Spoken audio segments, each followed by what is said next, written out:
Qui vous a donné l'envie de faire ce travail? C'est le hasard, tu vois, ça fait juste quelques années que je fais de la vidéo. Moi j'ai fait toute une carrière dans le tourisme avant. J'ai aussi été animateur de centres de loisirs pour enfants, j'ai dirigé des villages vacances, tu vois. Et il y a quelques années, pour des raisons familiales, je suis remonté en Bretagne. Parce que je suis né à Guipava. Je connais bien le pays ici. et tout petit, un peu comme vous, j'ai eu la chance de rentrer dans une cabine de projection de cinéma, de projection de films. Dans une salle qu'il y avait à Guipava, qui a été rasée là dernièrement. Et là, je connaissais une personne qui passait les films. Je ne sais pas si vous avez déjà vu les bobines des films que vous voyez au cinéma. Des grosses bobines, 35 mm, on dit, et qui passent dans la salle de cinéma. Alors, il y avait, dans cette cabine, c'était magique pour moi, puisque de la pellicule, je devais avoir 10 ans, ben, je regardais ce truc qui se déroulait sur l'écran. J'ai toujours été fasciné par ça. Voilà. C'est quoi qui vous plaît dans ce métier Quelque chose qui me plaît beaucoup, c'est que je vois des gens très différents. Je vois aussi bien des personnes âgées, parce que j'aime bien faire les portraits des gens.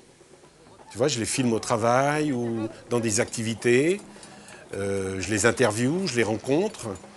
Et aussi bien des scolaires, des étudiants. Voilà. Ça me plaît beaucoup. Et après, le montage. Alors, un jour, si vous vous mettez au montage vidéo, c'est très ludique. Parce que vous avez les images, et très facile en même temps. Les images apparaissent sur votre écran et vous découpez. Vous voyez? Ta question, par exemple, que tu poses, pouf, hop, on découpe. Alors qu'il y a 30 secondes avant, 30 secondes derrière, on prend juste le moment où tu poses ta question. Et on donne du rythme à un film, etc. Ça me plaît beaucoup. C'est de l'écriture. Vous voyez? Par exemple, quand vous avez été filmé, on aurait pu commencer le film différemment.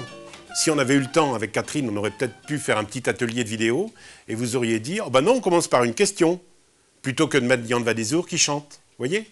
On peut inventer plein de façons de raconter le moment où vous avez été filmé. Est-ce que vous allez loin pour faire des films? Je ne vais pas très loin. J'ai fait un film à Paris sur une dessinatrice de BD, Claire Bretéché. Je ne sais pas si tu connais, mais bon, c'est plus ma génération. Voilà, autrement, je vais dans le Finistère Sud, enfin, essentiellement le Finistère, la Bretagne. Voilà. C'est au hasard des rencontres. Il suffit quelquefois que je rencontre une personne qui fait un métier intéressant. Je me dis, tiens, ça vaudrait le coup de raconter l'histoire de cette personne. Ou alors j'ai essentiellement des commandes aussi. Ben, pour être payé. Hein. Sinon, quand vous faites un film, c'est pas sûr qu'il passe à tel endroit ou tel autre, donc vous n'avez pas d'argent. Donc pour vivre, eh bien, je réponds à des commandes. Par exemple, une commande que je suis en train de finir actuellement, c'est un film que je fais sur le quartier de Pantanaisen, à Brest.